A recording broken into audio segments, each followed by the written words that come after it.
Hi, I'm Ed Musio, CEO of Harmonics, and I'm going to give you 5 ways to develop your team. We all know professional development is important. If you're a manager, part of your job is making sure your employees get better and better at their jobs. Now that's easy to say, but it's not always easy to do. Let's say this is one of your employees, and you just watched him give a presentation to some customers, and you watched in horror. He did a terrible job.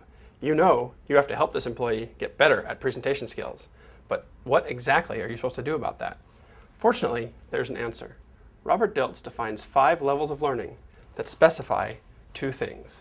First, they specify the issue faced by a learner, and second, they specify the role that you can take to help the learner overcome that issue. First issue is the issue of environment. Environment is what's going on around the person. So let's say, for example, that this employee has a job that never lets him give presentations until he's in front of customers. That's not an environment that supports learning. In that case, your role is the role of a guide. You want to guide that person to environments where he can develop the skill. Maybe you suggest Toastmasters, or maybe help him get some on-the-job training. Second issue is the issue of behavior. Behavior is what the person actually does. Maybe this employee spent the whole time in front of the screen, or made too many hand gestures. These are behaviors that need to be adjusted. In that case, your role is the role of a coach. You want to coach that person to behave in a different way. The third level is the level of capability. Capability is about what the person actually knows. Let's say, for example, you watch this person give this presentation, and he made several misstatements about your company's product line. That's because he doesn't know those facts. In that case, your job is to play the role of a teacher. You need to teach him the facts he needs to know so he gets better at his job. The fourth level is the level of belief. Belief is what the person thinks about the situation.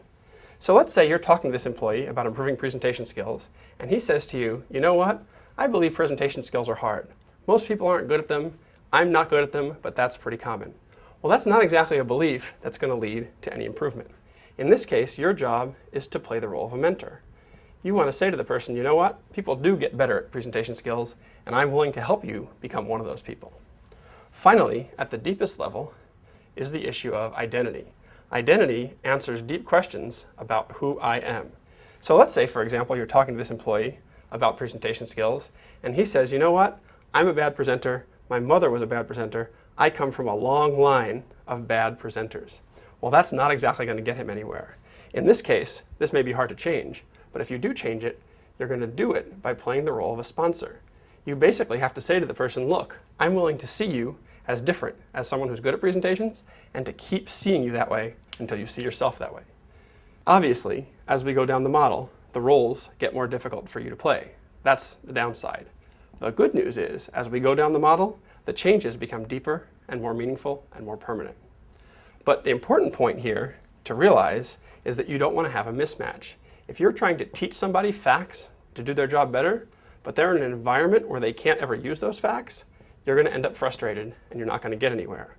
Or if you're trying to coach the person to behave differently, but they have a belief that what you're saying is never going to work, again, you're both going to be frustrated. So the next time you have an employee who needs to be developed, before you jump into action, take a few minutes and figure out what's going on. Figure out the issue. Is it environment? Is it behavior? Is it capability? Is it belief? Or is it identity? Let the issue drive the role you play, and you'll be a lot more likely to take action that will help the employee develop.